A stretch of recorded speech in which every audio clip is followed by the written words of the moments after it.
Bon, il commence à faire nuit et tu as l'impression que quelqu'un est à tes trousses. La première chose que tu devrais faire, c'est de commencer à marcher un peu plus vite. Cette astuce peut soit te débarrasser de la personne suspecte derrière toi, soit confirmer ta pire crainte. Maintenant c'est confirmé, il y a quelqu'un qui te suit. Ton rythme cardiaque s'emballe, ton cœur pompe ton sang comme jamais auparavant. Essaie de tourner. 3 ou 4 virages à droite suffisent pour te ramener à ta position de départ. Ce petit jeu aura 2 effets.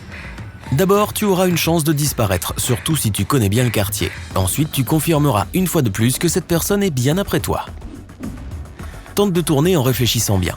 Dès que tu fais un virage dans une rue, commence à courir pour que ton harceleur te perde de vue.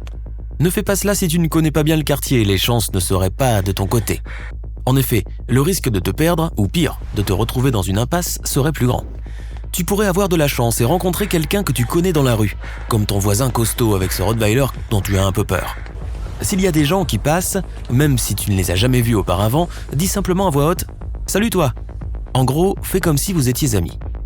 Dis-leur que quelqu'un te suit et demande-leur s'ils peuvent t'accompagner dans un endroit plus fréquenté jusqu'à ce que tu trouves un autre moyen de rentrer chez toi. Si tu es suivi, il est strictement déconseillé d'entrer dans ton appartement, même si un groupe de personnes t'offre leur aide. Cela peut sembler effrayant, mais la personne qui te suit dans la rue se souviendra probablement de l'endroit où tu vis et voudra peut-être revenir plus tard. Mais considérons que tu n'as pas de chance. La rue est déserte, il n'y a que toi et cette personne flippante derrière. Assure-toi que tes vêtements jouent en ta faveur. Si tu portes un sweatshirt à capuche, mets la capuche dans le dos de ta veste pour la cacher. Si tes cheveux sont attachés en queue de cheval ou relevés en chignon, laisse-les tomber pendant que tu marches.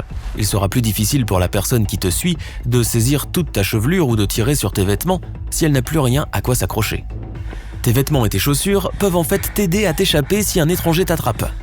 Tu peux ainsi essayer de te défaire d'une veste en espérant que tu aies une fermeture éclair sur le devant. Les chaussures à talons hauts peuvent se transformer en une arme redoutable. L'une des techniques les plus efficaces pour se sauver quand on est attaqué est le coup de pied. Frappe de toutes tes forces sur le pied de ton harceleur. Cela peut sembler brutal, mais cela va certainement porter son attention sur des problèmes plus immédiats. Les chaussures plates fonctionneront aussi, mais elles sont évidemment moins efficaces. Il faut que tu te débarrasses de cet étranger.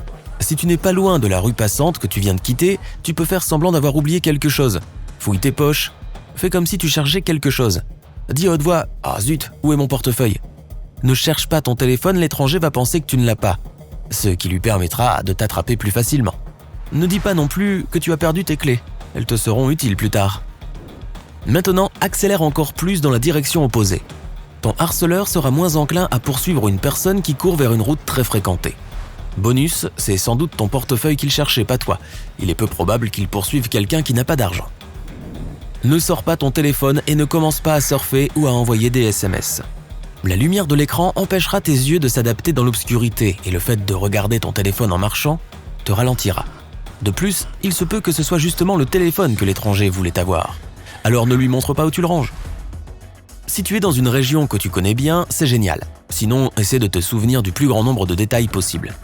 En marchant, vérifie le nom de la rue, les numéros des maisons et les magasins ou bâtiments qui se trouvent dans les environs. Si tu portes des livres lourds et des sacs d'épicerie, sois prête à les abandonner dès que tu sens qu'il y a quelque chose qui ne va pas. Tenir des objets lourds risque de te ralentir. Ne reste pas silencieuse. Fais une scène en essayant de fuir et crie « au feu » au lieu de « à l'aide ». Les gens se précipiteront pour aider quelqu'un qui appelle au feu afin d'éviter que leur maison ne soit incendiée. Bon, imaginons donc un exemple concret. Il est 22h, tu quittes le gymnase et tu attends que ton bus se pointe enfin. Rappelle-toi quelques règles simples. Tout d'abord, tâche de te tenir à proximité d'autres personnes qui attendent elles aussi. S'il s'avère que tu es seul, reste à l'intérieur d'un bâtiment occupé dans une zone éclairée, au moins il y a des gens à l'intérieur, jusqu'à ce que ton transport arrive. Lorsque le bus est enfin là, sois attentive aux personnes qui t'entourent. Si quelqu'un te semble suspect ou se comporte bizarrement, fais-le savoir au chauffeur. Quand il se fait tard le soir, les bus sont généralement presque vides. Évite de t'asseoir dans le coin le plus éloigné du véhicule. Prends le siège le plus proche du conducteur. Si tu descends du bus et que tu as l'impression qu'un autre passager qui est parti au même arrêt te suit, va à l'endroit avec des gens le plus proche pour y demander de l'aide. Il peut s'agir d'un bâtiment occupé. Il existe un autre scénario possible. Quelqu'un te suit en public. Si cela se produit, essaie de te rendre dans un supermarché ou un café et perds-toi dans la foule. Si la veste que tu portes est d'une couleur différente de celle de ta chemise, enlève-la. Il sera plus difficile pour le tracker de t'identifier. Si tu entres dans un restaurant ou un café et que ton harceleur est bien déterminé, il entrera et t'attendra. Une chose à faire est d'aller directement aux toilettes et d'y rester pendant 5 à 10 minutes. Il pourrait se fatiguer et partir. Si tu dors et qu'il est toujours là, installe-toi, commande un verre et préviens un des membres du personnel que tu es suivi. Ils pourront faire quelque chose et garder un œil sur toi. Quand ta boisson arrive, installe-toi, prends ton téléphone et dis à ta famille ou à tes amis où tu te trouves pour qu'ils puissent venir te chercher ou te tenir compagnie. Pendant que tu attends, essaie ces trucs. Bâille. Si la personne qui te regarde bâille aussi, cela signifie qu'elle t'a observé. Les bâillements sont visuellement contagieux. Alors fais semblant de regarder ta montre. Si la personne vérifie aussi sa montre, cela signifie qu'elle a bien les yeux sur toi. Pour le piéger, prends tes affaires, sors du café pendant 2 à 3 minutes et marche un peu dans la rue jusqu'à ce qu'il te perde de vue. Puis dès qu'il sort, reviens dans le café. Il n'aura aucune raison de revenir à moins qu'il ne soit en train de te suivre. Dès que quelqu'un vient te chercher, demande au personnel de t'accompagner jusqu'à la sortie arrière du café juste pour être sûr. Évite de marcher seul à tout moment, prends toujours les routes les plus fréquentées et sois attentive à ton environnement. Bon, disons que tu es arrivé à ton appartement sans problème. Les ascenseurs sont un endroit classique pour les personnages louches. N'oublie pas que tu devrais toujours vérifier ce qu'il y a à l'intérieur avant d'y entrer. S'il y a quelqu'un à côté de toi qui agit de façon suspecte et qui te donne des frissons, attends le prochain. Une fois à l'intérieur, essaie de te tenir à côté du panneau de contrôle. Même la personne la plus gentille peut accidentellement commencer à te gêner. Si la situation te semble incontrôlable, tu peux appuyer sur le panneau et demander de l'aide.